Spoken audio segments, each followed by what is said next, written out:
이 집에서 함께 할 날만을 손꼽아 기다렸다는 부부. 이불이고요. 이제 여러 가지 물건들인데 한 번도 못 쓰고. 포장도 뜯지 않은 아기 용품들은 결국 주인을 만나지 못했습니다. 부부에게는 무슨 일이 있었던 걸까요? 태어나서 이제 바로 아파서 이제 병원에서 수술을 하게 됐고요. 사고가 있어서 사망을 하게 돼서 집에 오지를 못했고요. 함께한 시간은 고작 24일. 청색증으로 해가지고. 미안해. 미안해. 기도 많이 하고 있을게. 미안해. 그래도 견딜 수 있었던 건 건강히 퇴원해서 집에 돌아갈 수 있을 거라는 희망이 있었기 때문이었습니다.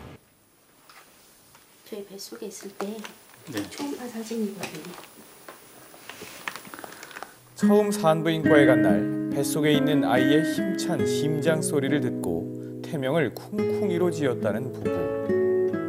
4.03kg로 나왔어요. 아무런 이상이 없었어요. 머리 큰 거 빼고는 다 건강했고요. 아이에게 아픈 곳이 있을 거라고는 생각도 못했답니다.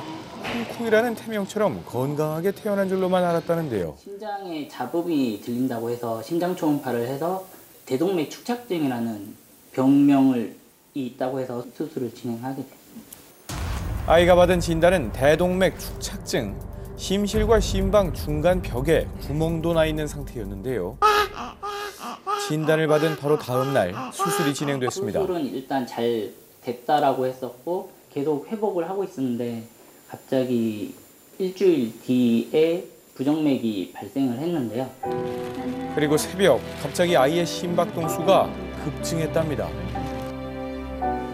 부정맥에 대한 처치가 이루어지던 중 심정지가 왔고 결국 아이는 부모의 곁을 떠나고 말았습니다. 저희는 이제 수술 잘 받고 하루하루 매일 이렇게 회복을 잘 해 나갔기 때문에 그 주에 원래 퇴원을 한다고 얘기를 들었거든요. 갑자기 이렇게 되니까 당황스럽죠. 저희 생각도 못한 일이니까. 네, 심장 수술을 받고 회복 중이던 생후 24일 된 신생아가 갑자기 사망에 이르게 된 사건입니다. 자, 일단 최초의 아이가 진단을 받고 수술을 받은 대동맥 축착증이라는 게 뭔지부터 짚고 넘어가야겠는데 이름이 좀 생소하네요, 박사님. 예, 그림을 좀 보시겠습니다. 심장이라는 장기는 온몸의 피를 수축을 해서 짜주는 역할을 하게 되고 그 짜준 피는 대동맥을 통해서 온몸으로 이동을 하게 됩니다. 그런데 그림처럼 이렇게 좁아져 있으면 피가 온몸으로 나가질 못하겠죠? 그렇게 해서 여러 가지 문제를 일으키는 일종의 선천성 심장 기형의 하나입니다. 이 동맥이 지금 좁아져 있군요. 이 부분이 좁아져 있죠. 그래서 빈도는 보통 한 10,000명당 5-6명 정도, 남자애들한테 조금 더 많은 것으로 나타나고요.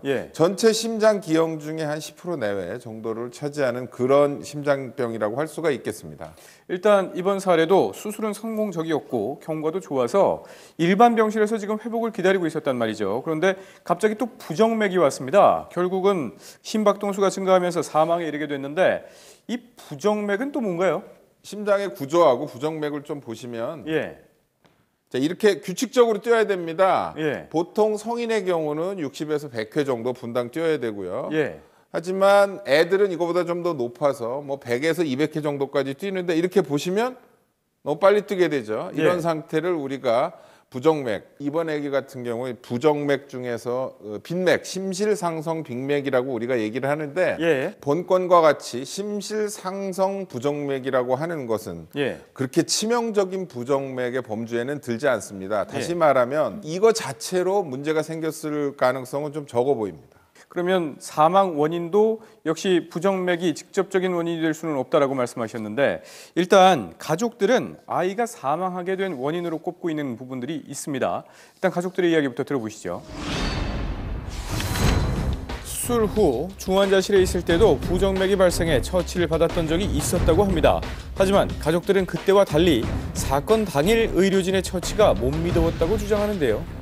이제 호흡이 이제 140에서 200으로 급상승하는 게 발생을 했고요. 이제 당직 의사가 45분 만에 이제 일반 병동으로 방문을 해서 약을 주입을 하자고 말씀하시더라고요. IV 라인 이제 약물 주입하고 있던 데를 통해서 하려고 했는데 그 과정에서 이게 빠져버렸어요. 항부정맥제를 투여할 정맥 주사관이 빠져버린 겁니다. 아이브라인을 주입하는 건 이제 1시간 반 정도였거든요. 아이브라인을 성공을 한 게 간호사가 아니라 응급실 의사가 와서 4분 만에 주입을 성공을 한 거였고요. 그런 부분이 또 간호 기록에는 그냥 아이브라인 삽입 성공으로만 기입이 돼 있대요.